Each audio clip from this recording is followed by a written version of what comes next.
hallmark of a skilled skydiver. Remember to use the start, coast, stop principle to keep your moves small and crisp. Now, making these moves while staying on level requires that we superimpose our ability to control our fall rate. To do this, let's see more about what kind of body positions we can use in Module 3, up and down movement.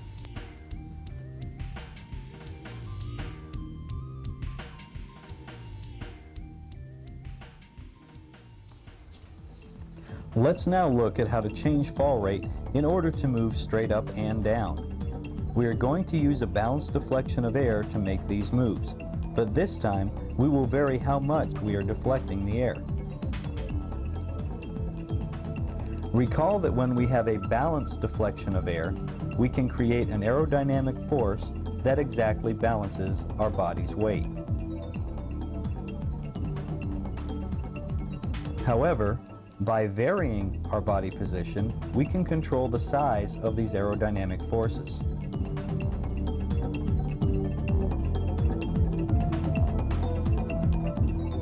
For example, if we arch our body more, we produce a smaller force because we only deflect the path of the air slightly. This smaller force can't quite balance our body's weight, which leaves a resulting force that accelerates us to a faster fall rate.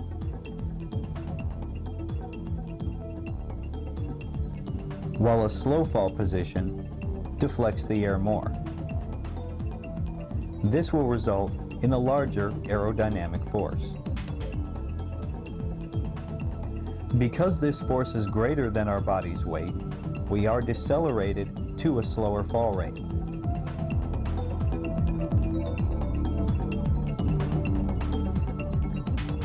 Let's see how to vary the streamlining of our body to change the amount we are deflecting the air. Notice the coordinated use of the whole body, including flexing the chest and shoulders.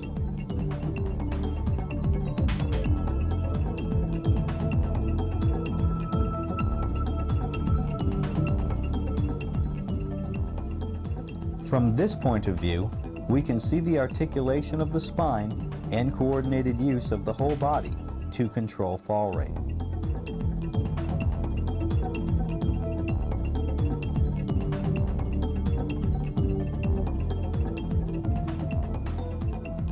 By being combined into a start, coast, stop cycle, this sequence of body positions can then be used to make distinct vertical moves.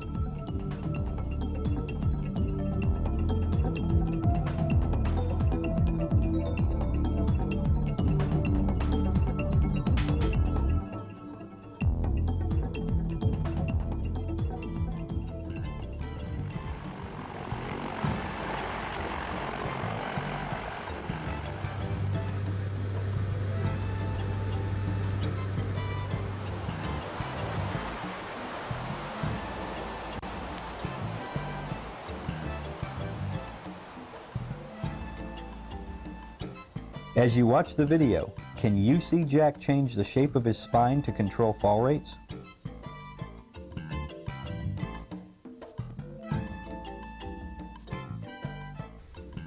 When you're trying to slow your fall rate down, it's all happening in your torso region. It's very important to get every bit of arch out of your torso.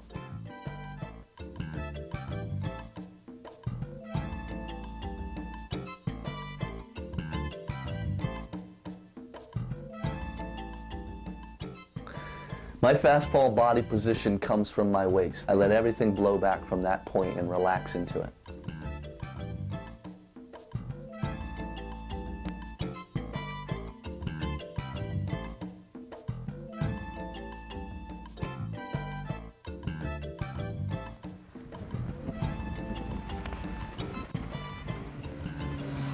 In formation skydiving, we will most often use our ability to control our fall rate by superimposing it on top of every move we make in order to always stay on level while we're building formations.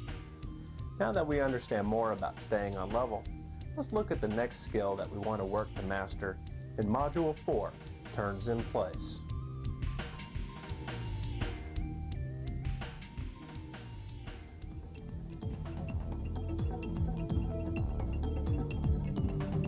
When you are turning in place, your center of mass remains in place while you change heading.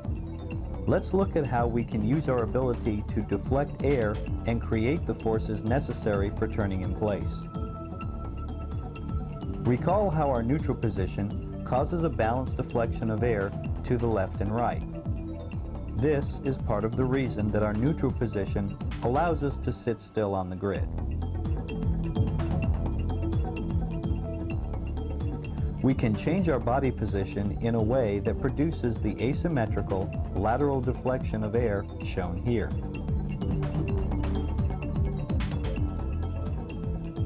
This air deflection produces these aerodynamic forces, one force acting through our upper body and the other through our lower body.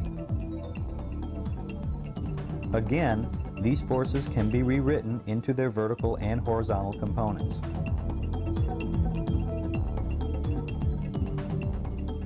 When done properly, the vertical components combine to balance our body's weight. This leaves the resulting forces shown here, and because these forces do not push through our center of mass, they cause us to turn.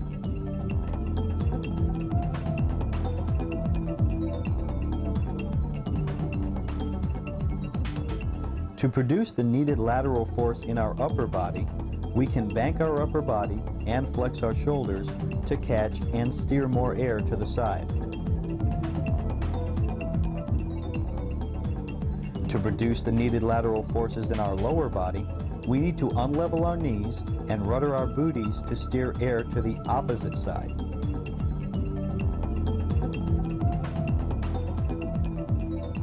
To initiate a turn in place, you need to use your entire body.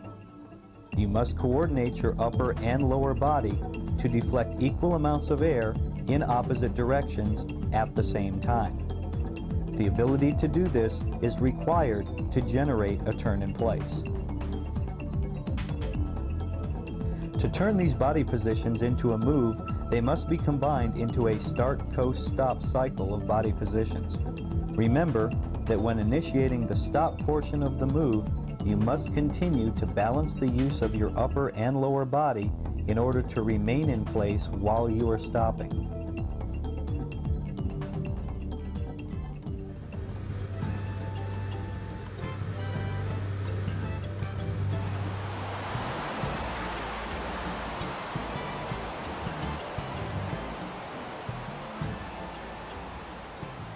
As you watch this dive, see if you can see the fall rate control presented in Module 3 being superimposed on some of Jack's moves.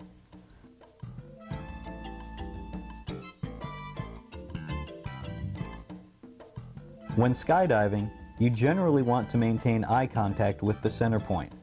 Notice how, while turning, Jack looks first to the right and then head switches to look to the left in order to maintain close proximity and stay on level. Throughout, you need to remember the importance of good basic body position discipline. Notice how, because of Jack's body position discipline, he always stays straight through the spine and maintains an equal angle under each arm. Body position discipline is of paramount importance, even when facing away from the center. In addition, notice how the smaller transition position can be used to spin faster and how a larger body position can cause you to turn slower. As always, remember to have fun, be safe, and keep your eyes open for other canopies on the way back to the DZ. Turn in place is the most common move in formation skydiving, so the time and trouble to master it may well be worth it. Now that we understand more about how a lateral deflection of air can cause us to turn, let's see how some of these same skills can be used in Module 5 to produce a sideways movement.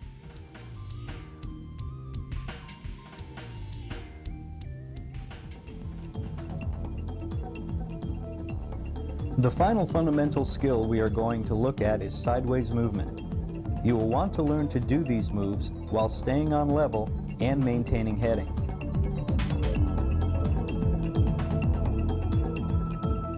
To move sideways, you must change your body position from one that produces a balanced deflection of air to the left and right to a body position that produces an asymmetrical deflection of air. This asymmetric deflection of air can be made to produce the aerodynamic force shown here. Rewriting this force into component form, the vertical force once again acts to cancel our body's weight, leaving a resulting force that pushes us sideways.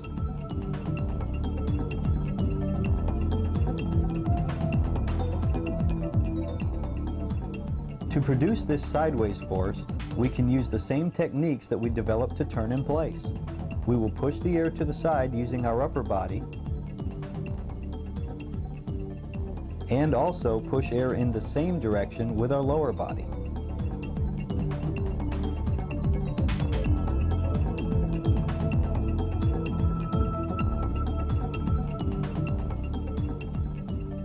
In order to move sideways without turning, we must learn to coordinate our upper and lower body to push the same amount of air to the same side at the same time.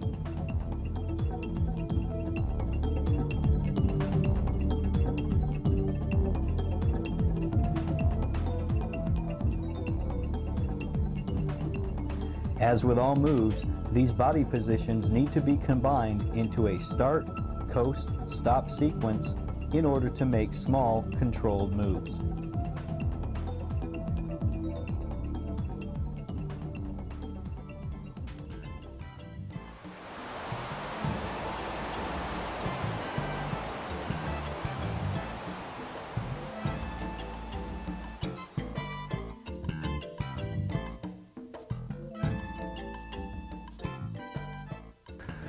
To make a good sideways move, stay straight through the spine and allow body pitch to happen to push air to the side.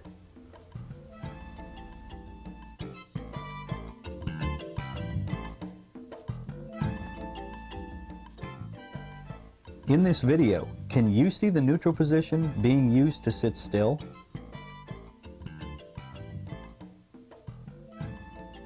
Can you see the body pitch that is part of the start, coast, stop cycle of making a move?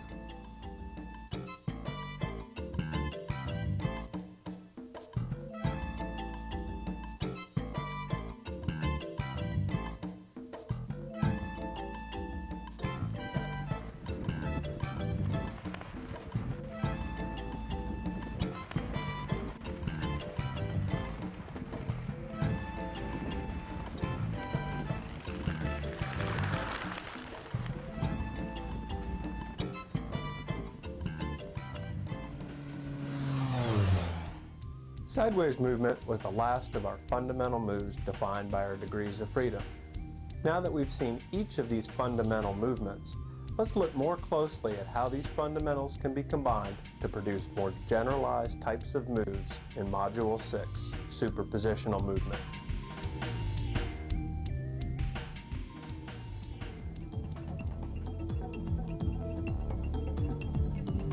After we have developed the ability to move forward and backward on level and straight up and straight down, we generally should be able to automatically superimpose these skills in order to have complete freedom of movement in the vertical plane shown here.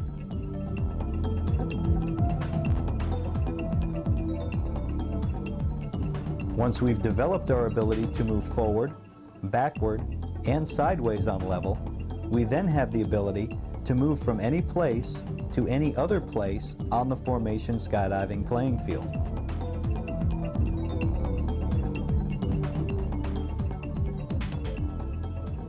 Notice the use of the start, coast, stop cycle of body positions and the straight line movements from place to place.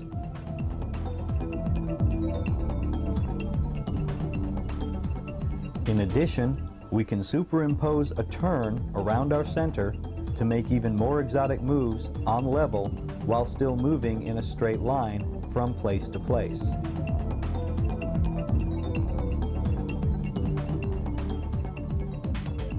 Remember that this is the skill needed in order to build formations.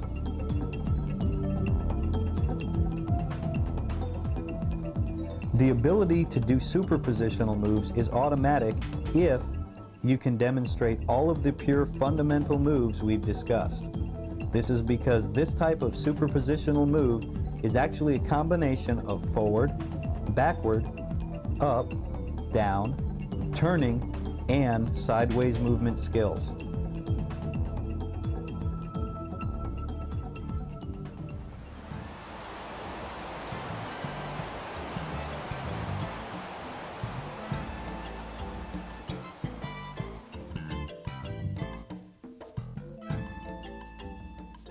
When doing complex movement, think only of the place you want to move to. Imagine how the move will feel and execute.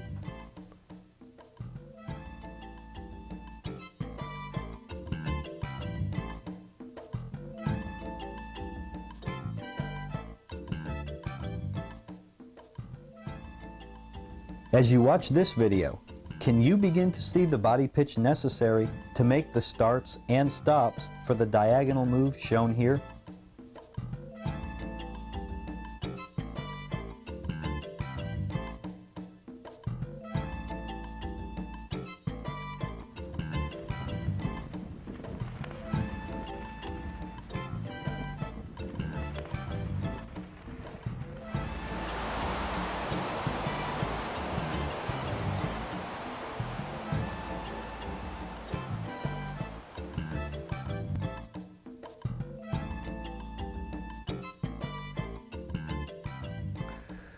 Most movement in skydiving is very complex. It's made up of many different moves superimposed one on top of the other. But in order to learn to make these movements well, it's important to study the fundamental movements that make up the complex movements. It's a good idea to train these over and over until the repetition has made it completely automatic in your mind. At that point, start superimposing the moves one on top of the other and getting the complex movements you need.